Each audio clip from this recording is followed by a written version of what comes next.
Bonjour à tous et bienvenue à ce webinaire Origina, le dernier webinaire en date de notre série. Merci à tous pour votre participation aujourd'hui. L'objectif de cette série de webinaires est de partager les connaissances et l'expérience de spécialistes afin de vous aider à optimiser la gestion de votre parc de logiciels IBM. La séance d'aujourd'hui vise à clarifier vos droits et vos obligations juridiques concernant vos logiciels IBM. Si vous avez des questions pendant la présentation, n'hésitez pas à les saisir dans la zone de chat. Nous tenterons d'y répondre au plus grand nombre. Nous accueillons aujourd'hui Guy Triton, avocat européen dont l'expertise est reconnue notamment dans la propriété intellectuelle et informatique. Il comprend très bien le français. Guy, bonjour. Bonjour Hervé, merci Hervé pour tes gentils mots. C'est un plaisir d'avoir quelque chose à faire pendant la crise. Cela a été difficile, mais l'apprentissage ne doit pas s'arrêter. Merci pour cette introduction, Guy. Donc nous sommes ici aujourd'hui en fait pour expliquer et apporter, je dirais, des informations à nos auditeurs sur les obligations et les droits quant à l'utilisation de leur licence logicielle IBM. Et Guy, je te laisse donc prendre le relais sur les diapositives que nous allons dérouler.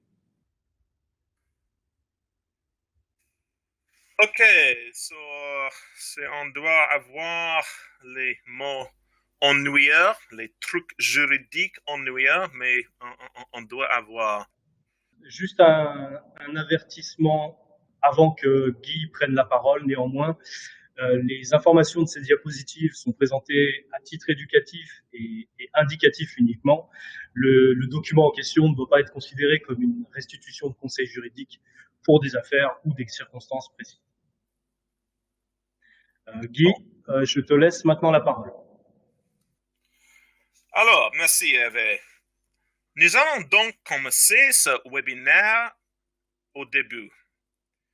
Mais je réalise bien souvent, en particulier dans le domaine des logiciels et des audits logiciels, que les gens ne comprennent pas très bien ce qu'est la propriété intellectuelle et de quelle manière elle protège les logiciels. Nous allons ensuite passer en revue quelques réponses surprenantes à certaines questions. Donc, sans plus attendre, allons-y. Tout cela est assez simple.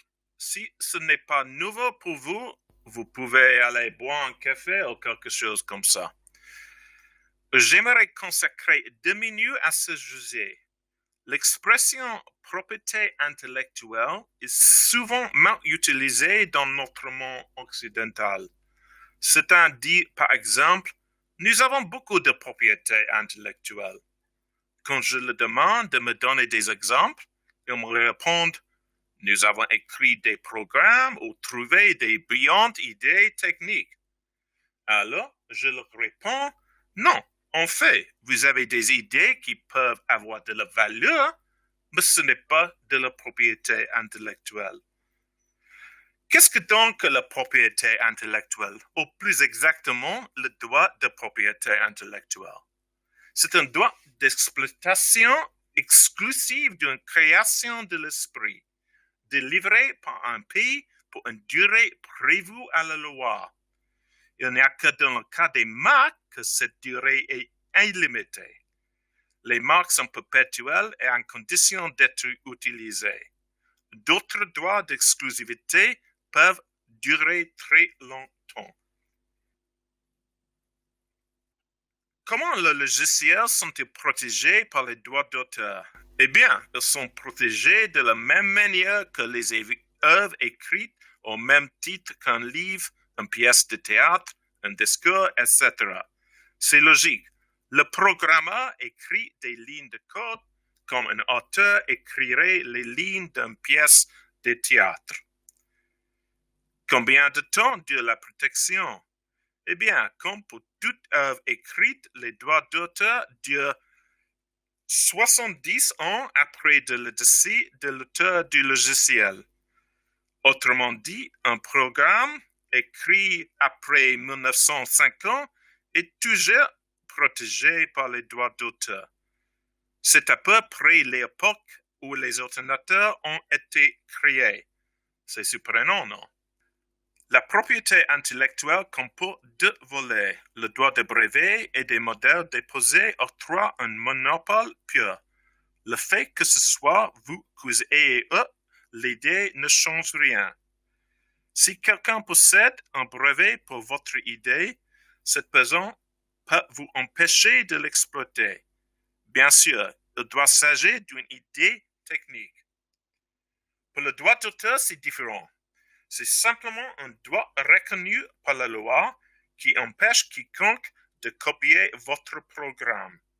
Si je produis exactement le même logiciel que celui qu'a écrit quelqu'un d'autre, j'ai le droit de l'utiliser. C'est ce qu'on appelle un monopole limité.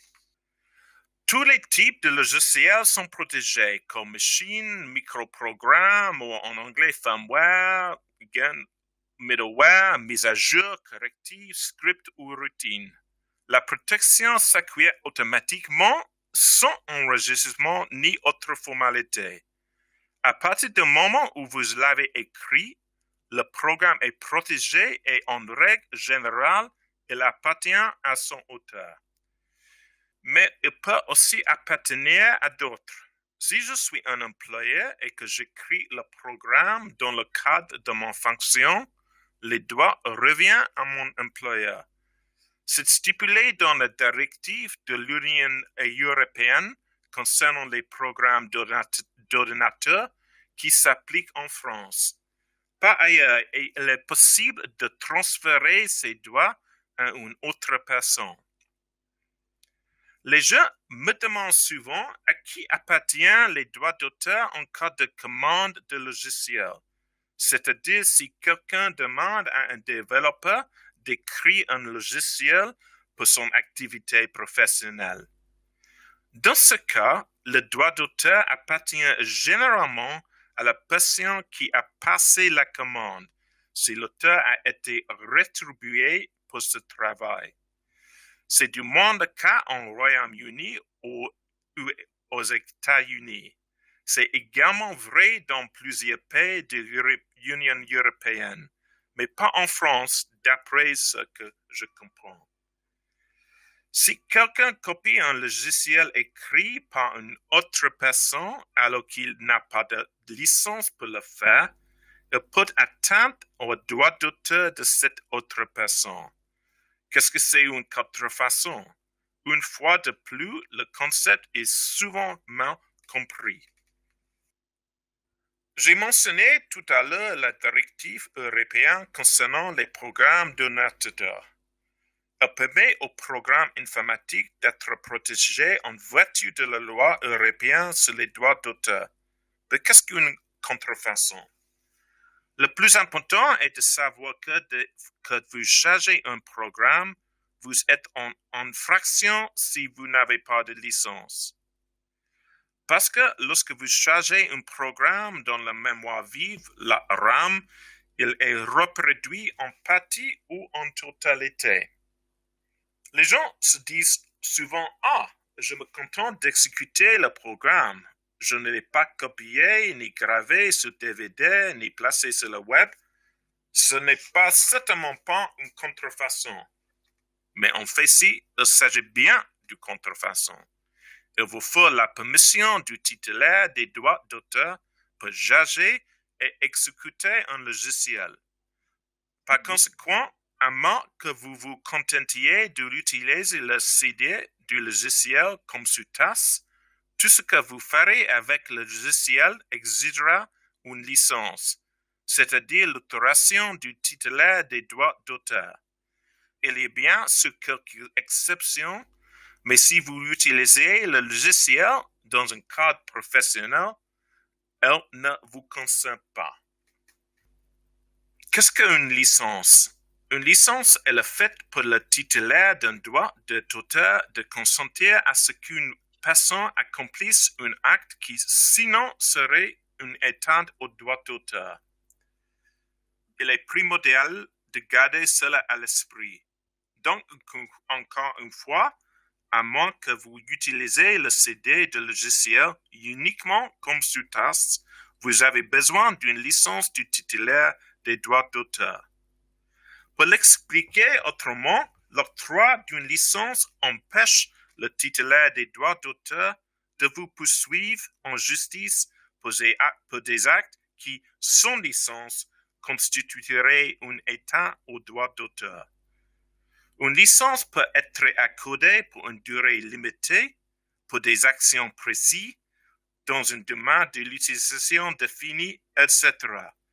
Elle peut être adaptée et limitée selon les désirs du titulaire des droits d'auteur. Quoi qu'il en soit, les sens généraux d'une licence, c'est « je vous autorise à accomplir une action que vous n'auriez pas autrement le droit d'accomplir ». De nos jours, les licences sont souvent très longues. Certains font une quarantaine de pages et peuvent contenir des clauses concernant le droit d'effectuer des audits, le paiement de frais, etc. Et très souvent, les conséquences d'une violation de licence par un détenteur de licence sont source de confusion. Par exemple, une clause peut stipuler que les employés qui utilisent le logiciel doivent avoir un casier judiciaire vierge.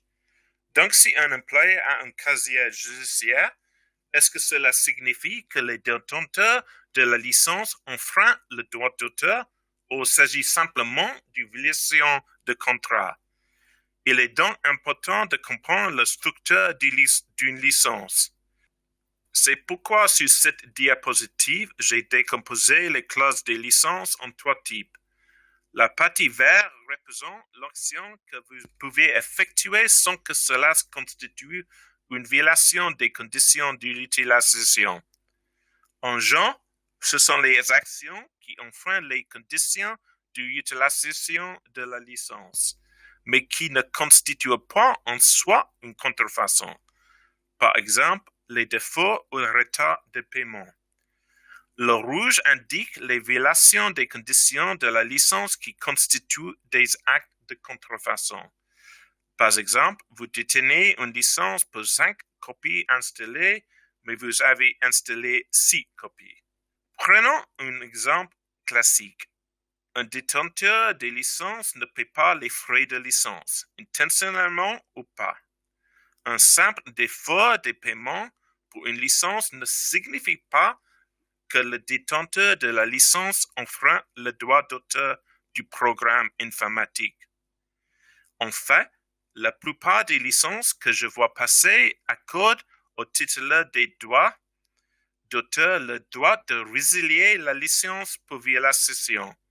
Si le détenteur ne résout pas la situation dans les 30 jours après réception de la mise en demeure. Bien sûr, si le détenteur ne paie pas et que la licence est résiliée, le changement et l'exécution de logiciel après la date de résiliation devient des actes de contrefaçon. Mais cela ne veut pas dire que le fait d'exécuter le logiciel avant la résiliation constitue un acte de contrefaçon. Donc, si le détenteur cesse d'utiliser le logiciel à la date de résiliation, la seule voie de recours pour le titulaire des droits d'auteur est d'entamer une procédure pour impayer. Cela dit, cet acte constitue non seulement une violation de contrat, mais également une contrefaçon. Il s'agit des actes non couverts par la licence. Par exemple, si le détenteur a installé trop de copies sur son ordinateur, chaque copie non couverte par la licence est une contrefaçon. Ou le fait de posséder des copies non couvertes par une licence constitue non seulement une violation de contrat, mais également un acte d'atteinte aux droits d'auteur. Dans l'Union européenne, un certain nombre de lois se superposent aux conditions de la cession. Cela signifie que, dans une certaine mesure, le droit européen régule les conditions de la cession de contrat. Autrement dit, le droit européen interdit certaines conditions d'utilisation. Ainsi, peu de gens réalisent qu'en vertu du droit européen, le titulaire des droits d'auteur ne peut pas empêcher le détenteur de la licence d'effectuer des actes nécessaires pour permettre à l'acquéreur légitime d'utiliser le programme d'un auteur d'une manière conforme à sa destination, y compris pour corriger les erreurs. Le droit peut être assez aride. Quelles sont les implications de cette loi pour l'utilisateur d'un logiciel? Prenons un exemple. Votre logiciel arrive en fin de vie. Le titulaire des droits d'auteur sait qu'il ne vendra plus beaucoup de copies de ce logiciel. Il fournit des correctifs, mais pas beaucoup et pas souvent, et ne règle pas les problèmes que rencontre votre service informatique. Pour le titulaire des droits d'auteur, l'intérêt financier réside désormais dans le service après-vente, c'est-à-dire le support. Vous souhaitez qu'un prestataire indépendant assure le support de vos logiciels, mais vous craignez que légalement, il n'ait pas le droit de réparer les bugs ou de faire en sorte que le logiciel fonctionne comme il est censé le faire. Eh bien, d'après le droit européen, le détenteur, c'est-à-dire vous, mais aussi le prestataire indépendant, avait effectivement le droit de réparer les bugs ou de faire en sorte que le logiciel fonctionne conformément à ses destinations. Ces actes peuvent être considérés comme des corrections d'erreurs. Je précise que ces clauses n'ont pas subi l'épreuve des tribunaux, mais la formulation est relativement claire. Ces actes ne peuvent pas être interdits par contrat. Il s'agit là d'une directive de l'Union européenne concernant les programmes d'ordinateur. Le droit des États-Unis est moins généreux dans ce domaine. Le droit de correction d'erreurs pourrait relever du droit à la réparation que la législation américaine est en train de mettre en place. Parlons à présent des licences IBM. On ne peut pas dire qu'elles soient limpides. Elles ne sont pas rédigées en termes clairs et la qualité linguistique laisse à désirer. Il est donc difficile de faire la part entre ce que vous avez le droit de faire et ce qui est interdit. N'oubliez pas que ces documents ont souvent été rédigés il y a de très nombreuses années. Mais étudions la licence IBM plus attentivement. Il y a d'abord l'IPLA en anglais, the International Program License Agreement, the IPLA. C'est la licence de base, c'est une licence perpétuelle que vous achetez. Elle vous donne le droit d'utiliser le logiciel à vie sans autre forme de paiement. Cela concerne bien sur l'ancien système de licence, avec une passion au modèle d'abonnement en cloud. IPLA est à peu près identique pour tous les produits IBM.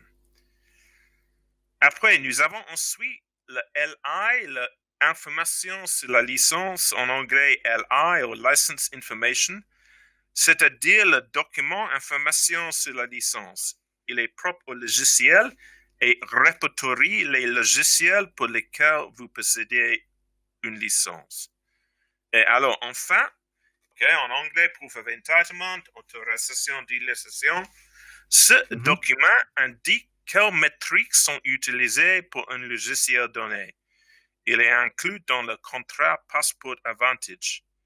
Mais Proof of Entitlement, autorisation d'utilisation, se rapporte à la licence, tandis que le Passport Advantage concerne le logiciel et le support. Ça, c'est différent. La plupart d'entre vous connaissez les différentes métriques de licence utilisées. Elles sont énumérées dans cette diapositive. Ces métriques ont changé au fil du temps. En 2006, IBM a ainsi introduit les unités de valeur par cœur de processeur au PVU. Avant 2006, on tenait compte du nombre de copiers installés ou du nombre d'utilisateurs. Le concédant de licence est libre de choisir la métrique à utiliser, à la seule condition qu'elle ne soit pas anticoncurrentielle.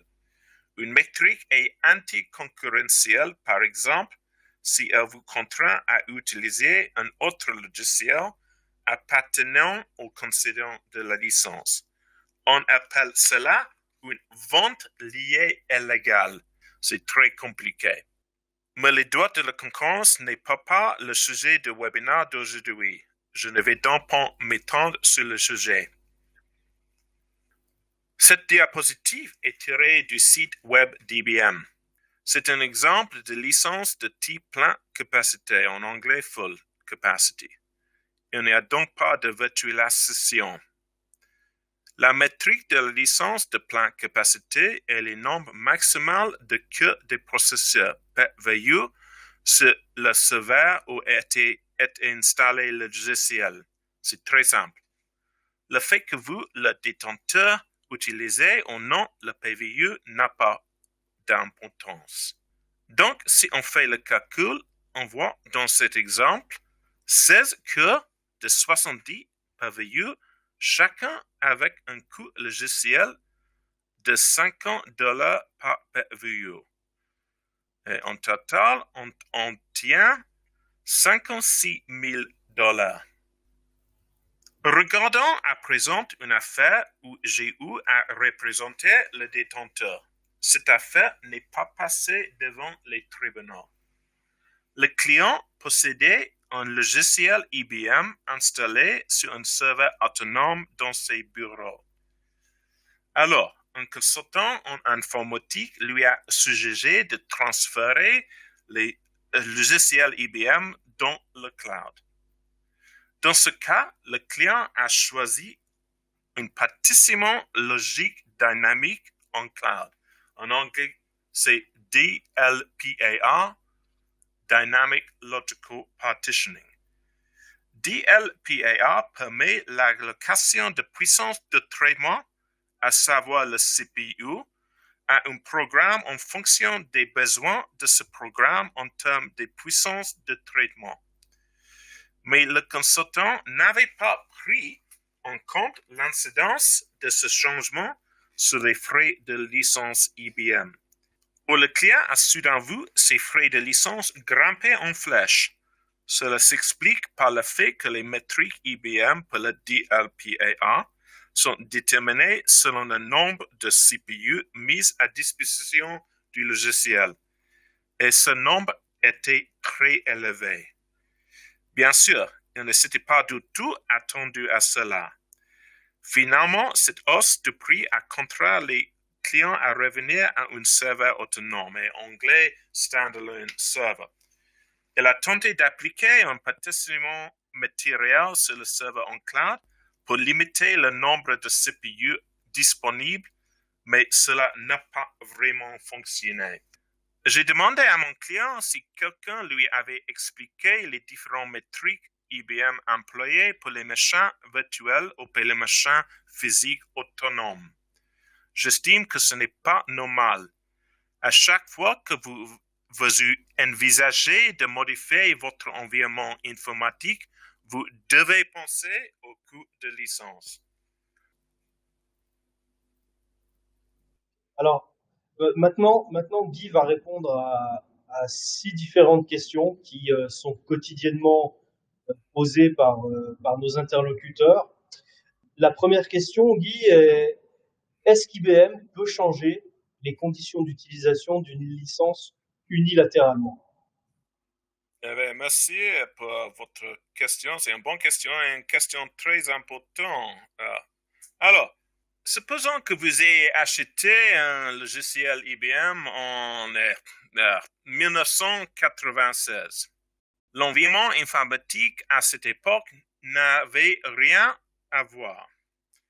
Vous avez sans doute un serveur autonome, standalone en anglais, et une seule copie de logiciel IBM installé, à laquelle plusieurs utilisateurs avaient accès.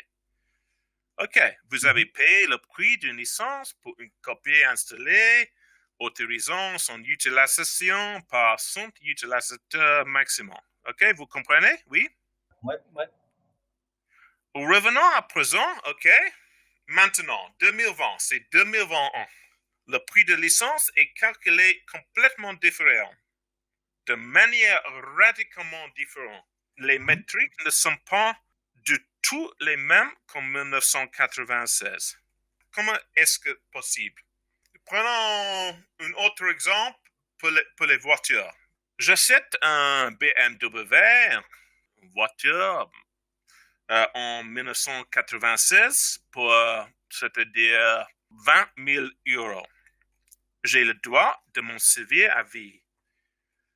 Je serais très surpris si en 2020, maintenant, BMW m'annonçait que je devais commencer à les payer en fonction du nombre de kilomètres parcourus et de litres d'essence consommés. C'est complètement fou, oui? Je le répondrai. Oui, effectivement. C'est complètement fou. J'avais acheté la voiture, ça c'est la fin, oui? Oui, ça paraît inhabituel. Oui, je le répondrai à BMW qu'ayant acheté la voiture, j'ai le droit d'en faire ce que je veux. C'est mon voiture. Et que vous, c'est-à-dire BMW, ne pouvez pas changer le marché, nous avions conclu en 1996.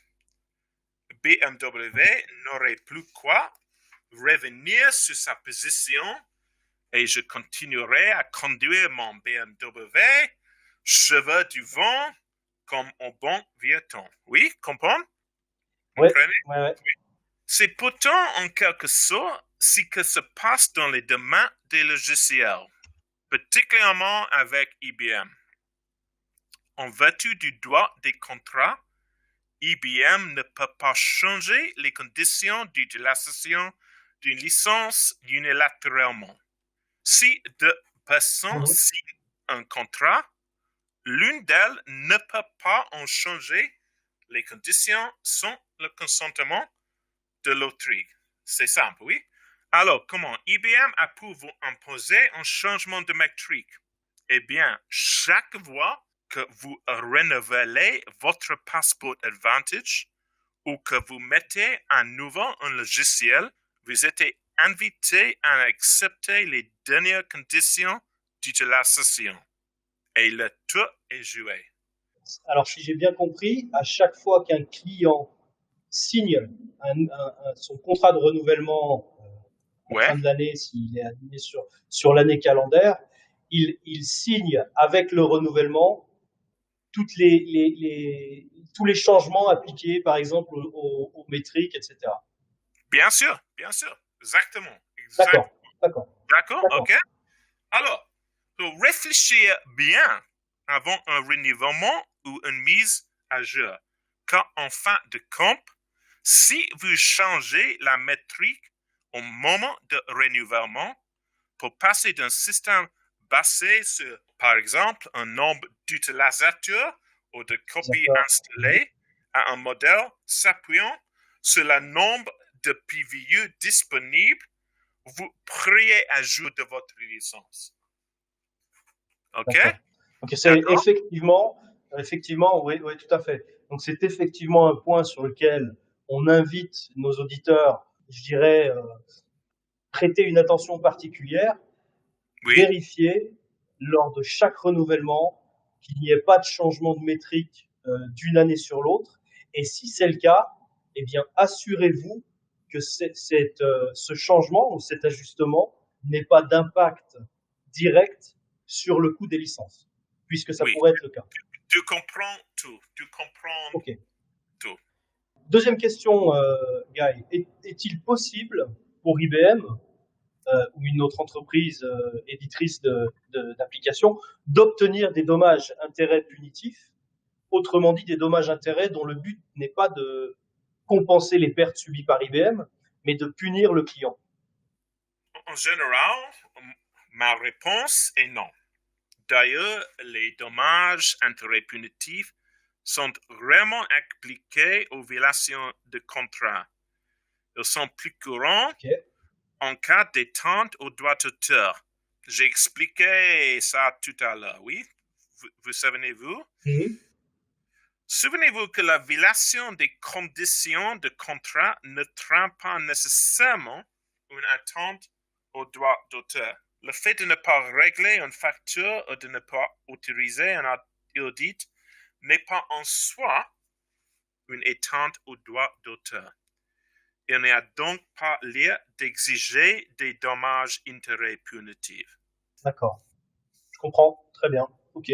Alors, la troisième question, les dommages-intérêts, je dirais, liquidés ou les clauses pénales pour violation sont-ils applicables?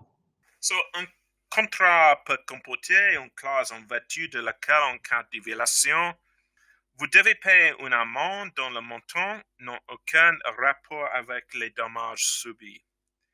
Ces clauses peuvent être interdites si elles sont manifestement excessives ou disproportionnées par rapport à intérêts légitimes. D'accord. Très bien. Donc là, sur la slide suivante, Guy, on a la question numéro 4 qui est en fait posée au niveau de l'IPLA. En fait, quel est le droit applicable à l'interprétation de l'IPLA? Ok, eh bien, d'une manière générale, en vertu de l'IPLA, c'est le droit du pays où résident les détenteurs qui s'applique. Ainsi, si vous résidez en France, c'est le droit français qui s'applique. Là, ça c'est important parce que le droit français applique le droit européen. Par conséquent, la directive de l'Union européenne concernant les programmes d'ordinateur s'applique. D'accord. Nous avons vu son avantage, par exemple pour la correction d'erreurs. C'est bon? Oui, là. D'accord. Ouais. Très bien. Une autre question. En cas d'utilisation sans licence pendant une semaine, le client doit-il payer une année entière si c'est la durée minimale de la licence? Ok, ça c'est une question un peu difficile, un peu compliquée. Ok, imaginons que vous utilisez des copies non couvertes par une licence pendant seulement une semaine. Pas une année, seulement une semaine. Ou que vous les placiez dans le cloud pendant une semaine. Ok, seulement une semaine. Quel est le niveau des dommages-intérêts? Est-ce que vous devez payer le prix d'une licence annuelle pour chacun des copiés utilisés sans licence, c'est-à-dire en tenant compte de la période minimale des licences concédées par l'éditeur du logiciel? Admettons, par exemple, que ce dernier n'octroie de licence que pour 1, 2 ou 3 ans. Si votre utilisation ou licence n'a duré qu'une semaine, est-ce que vous devez payer une année de licence complète ou pouvez-vous payer au prorata une semaine, soit une 52e du montant annuel? Ok, comprenez? Ça, c'est une question. C'est très importante question. Ok. La méthode internationalement dans la loi reconnue pour calculer les dommages-intérêts en cas d'utilisation non couverte par une licence s'appuie sur une entente entre un concédant de licence.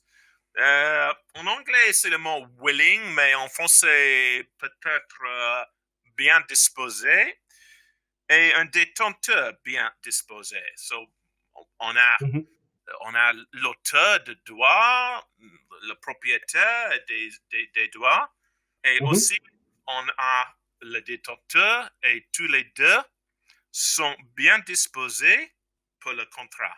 OK? D'accord. Bien disposé, ça signifie que la personne accepte les principes de la licence et souhaite s'y soumettre. C'est ça, Oui, hein. except la nécessité d'une licence peut-être. Except la D'accord. nécessité d'une licence et conclure une licence. OK. So, on a les principes, pas les conditions peut-être, mais la nécessité d'une licence. Ça, c'est la vérité. D'accord. Donc ici, dans le cas de négociations hypothétiques, vous pourriez contacter IBM et lui dire que vous souhaitez utiliser son logiciel pendant une semaine. Vous voulez une licence et ils veulent faire affaire avec vous. Important, les deux parties souhaitent donc conclure un contrat de licence. En anglais, j'ai expliqué tout à l'heure, willing. Selon ce principe, IBM ne peut pas dire nous n'accordons une licence que pour une période d'un an minimum. Cela laisserait entendre qu'il ne veut pas faire affaire avec vous. Toute personne raisonnable accepterait le prix selon lequel vous devez payer moins pour une semaine d'utilisation que pour une année complète.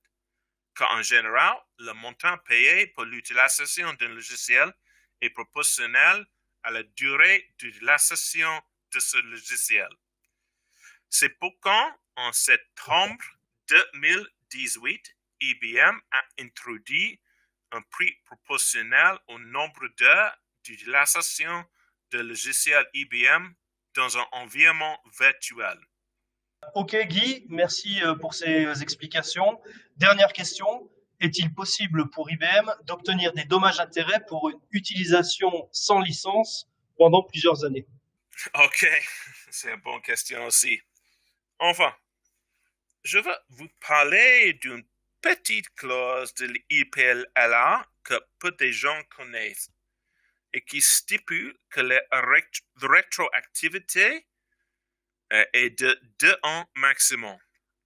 Donc, si vous utilisez le logiciel depuis 3 ans, en vertu de l'IPLA, IBM n'est en droit de vous demander que 2 ans de frais de licence.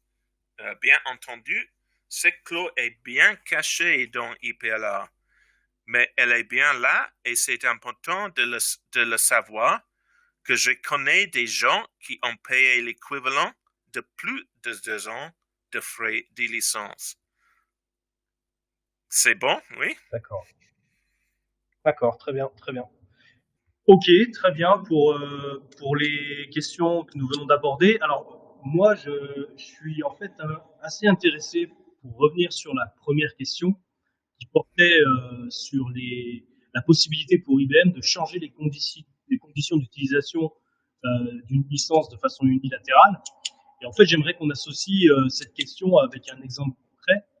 Et donc, en fait, sur la diapositive en question, Guy, si tu vois cette diapositive, on constate eh bien, une évolution d'une application qui s'appelle Sphere Application Server, qui est une application qui est plutôt très répandue chez nos clients. On peut constater, en fait, quand on regarde cette diapositive, que l'évolution des métriques ont singulièrement évolué sur les 15 dernières années. Donc, sur la diapositive, par exemple, on a la version 6, l'explication de sa métrique. La version 6, ça a été publié en 2004, où la métrique a l'air plutôt simple de compréhension, où effectivement on avait une installation sur un processeur qui correspondait à une quantité 1 pour la référence de l'application Sphere Application Server, donc la référence part number E025QLL. En revanche, lorsque l'on regarde ensuite l'évolution de la version sur la version 9 indiquée dans la diapositive, on constate tout de même que les métriques ont singulièrement évolué et on constate aussi, en lisant ce paragraphe, qu'il y a eu quand même une certaine complication de la métrique sur cette dernière version. Merci, Hervé.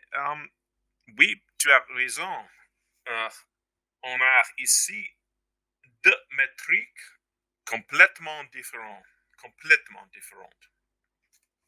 C'est possible quoi? Parce que vous avez consenti à la nouvelle métrique lorsque vous avez renouvelé votre Passport Advantage pour une année supplémentaire. OK, D'accord. n'oubliez pas qu'à chaque renouvellement, et ça c'est très important, vous devez accepter la dernière métrique de licence applicable au logiciel IBM. Ce point mérite votre attention parce que si votre logiciel fonctionne très bien et il est tout à fait stable, vous n'avez peut-être pas besoin de la mettre à niveau. En effet, pourquoi le mettre à niveau si cela implique une hausse considérable de prix de licence? Réfléchissez bien et posez-vous la question. Est-ce que j'en ai besoin? Pourquoi y a-t-il souvent des audits? Parce que les détenteurs de licences IBM ne sont pas conscients du fait que les métriques changent au fil du temps s'ils renouvellent la licence chaque année. Voici donc quelques conseils pratiques. Tout d'abord, il est indispensable d'assurer un suivi strict de vos licences. Je suis toujours étonné de voir que très peu d'utilisateurs des logiciels IBM tiennent un registre approprié de la licence. Par conséquent, peu de gens savent véritablement ce que contenaient les LA et les informations licences au moment où ils ont acheté la licence.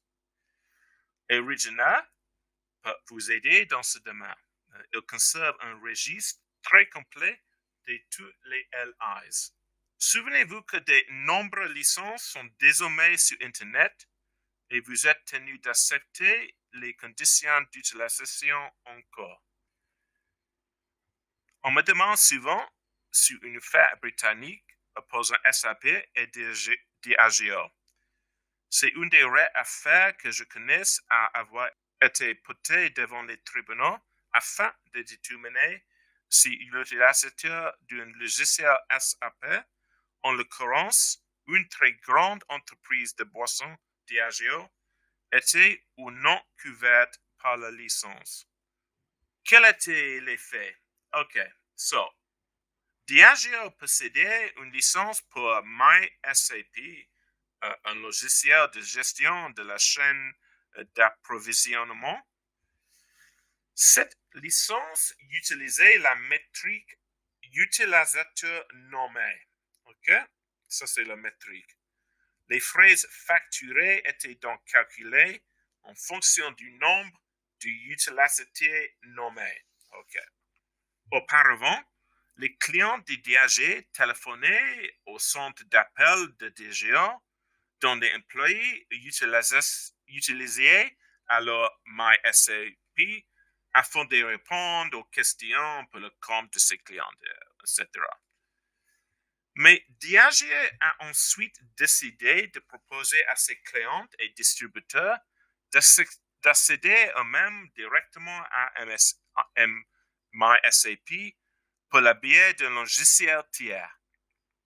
L'idée pour Diageo était de réduire le nombre d'employés du centre d'appel et par la même occasion de faciliter la vie de ses clients en leur offrant un accès direct à MySAP. En théorie, cela ne devait pas augmenter le nombre d'utilisations, mais uniquement le nombre d'utilisateurs. Le but était de faire des économies, l'effet inverse. La Cour a statué que les clients qui s'étaient connectés directement n'étaient pas des utilisateurs nommés et l'utilisation n'était donc pas couverte par la licence. SAP avait donc droit à des dommages intérêts pour atteinte aux droits d'auteur. SAP réclamait 64 millions de livres sterling. Il semblerait que l'affaire soit aujourd'hui réglée. Alors, mais le message à retenir, c'est ce que vous payez en tant que détenteur d'une licence peut n'avoir aucun rapport, ou très peu, avec les réalités économiques. Les réalités économiques, c'est qu'il y a que 4000 personnes contactent le centre d'appel et que le dit employé du centre d'appel accède au logiciel MySAP. Ces 4000 clients avaient désormais directement accès au logiciel MySAP. Il n'y avait donc pas de différence en termes d'utilisation. Ce qui est très surprenant dans cette affaire, c'est que SAP ait entamé une action civile contre son client. L'usage vert qu'on ne poursuive jamais ses clients en justice. Mais SAP en a décidément autrement, et avec un client de la taille Diageo. Alors, quelle leçon tirer de l'affaire SAP contre Diageo? Tout d'abord, que la formulation, les mots de licence est fondamentale. Les licences n'ont rien à voir avec les réalités économiques. Tout changement dans votre utilisation d'un logiciel ou d'un système d'exploitation, que ce soit dans le cloud ou un serveur autonome, peut avoir une incidence énorme sur la somme que touche le propriétaire du logiciel. Cela peut représenter pour lui une véritable aubaine.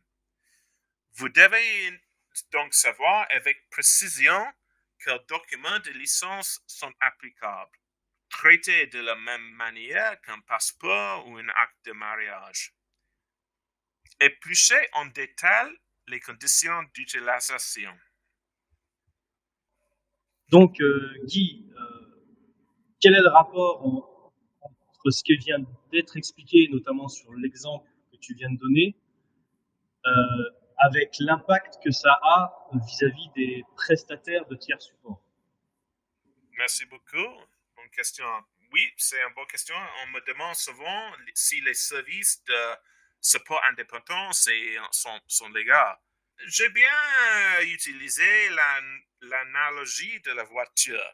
Lorsque j'achète une voiture, j'ai le choix. Soit je vais chez le concessionnaire agréé pour la révision, les réparations, etc. Soit je vais chez un garagiste indépendant. Certains préfèrent se rendre chez un concessionnaire, cela les rassure, mais d'autres préfèrent faire appel à un garagiste indépendant parce qu'il les trouve meilleur marché et plus motivé pour le travail.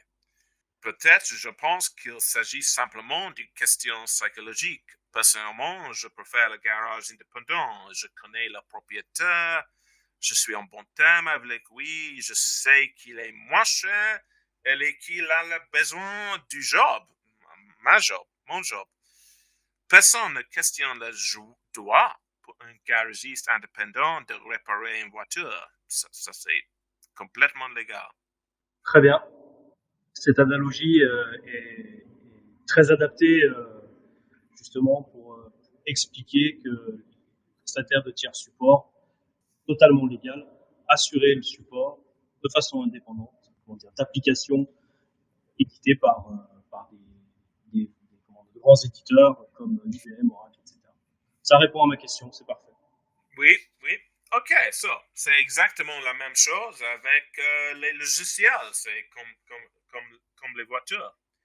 Il est tout à fait légal de faire appel à un prestataire indépendant comme, par exemple, Original pour assurer le support de vos logiciels IBM, à condition, bien sûr, qu'ils agissent dans les règles. Ça, c'est très important. Ça nous amène à notre sujet suivant. C'est un autre exemple dont on souhaitait faire état dans ce webinaire. C'est le cas de Rimini Street avec Oracle. Ouais. Ok, le prochain diapositive. Que s'est-il passé donc avec Rimini Street? Ouais. Avec Rimini Street? Oui. Qu'est-ce qui a passé avec Rimini Street? Ce prestataire a une activité très florissante, maintenant, mais il a fait des erreurs. Il lui arrivait, par exemple, de télécharger un logiciel pour un client avec les correctifs et la mise à niveau et de le copier pour d'autres clients. Ou c'est tout simplement interdit. Si j'accorde à un détenteur une licence de mise à niveau, je ne l'accorde pas aux autres détenteurs qui font appel au même prestataire de support. C'est très important. Vous devez respecter les droits de propriété intellectuelle de l'éditeur de logiciel. Comprenez? Oui, ouais, c'est compris. Pour information, chez Origina, on propose, dans la période de prise en charge d'un contrat, si le client le souhaite, de télécharger toutes les montées de version auxquelles il a droit, tous les patchs et les fixes correctifs auxquels il a droit. Tout ça, bien sûr, avec son accord, mais surtout avant l'interruption du support SNS avec IBM, justement pour rester dans les clous et rester dans le droit. Dans le droit, rester dans le droit, oui. OK, so, le dernier diapositive. OK, pour finir, avant de répondre à vos questions, on me demande régulièrement au sujet des correctifs, des mises à jour et des mises à niveau. OK, so là, les réponses sont présentées sur cette diapositive. Il est important de savoir que les prestataires de support indépendants peuvent tout à fait fournir leur propre solution pour le logiciel à condition, c'est important, qu'ils écrivent eux-mêmes les programmes. Enfin, comme je l'ai déjà dit, la correction d'erreur est autorisée en vertu du droit européen. Ce n'est pas un acte de contrefaçon. En théorie, vous pouvez donc utiliser des correctifs fournis sans licence par un propriétaire de logiciel pour corriger une erreur dans un logiciel couvert par une licence. Mais cette situation n'a jamais été examinée par les tribunaux, comme déjà expliqué. Donc, c'est à prendre avec des pincettes. OK, c'est après-vent, mais maintenant, nous avons les questions. Regardons sur le webinaire si nous avons des questions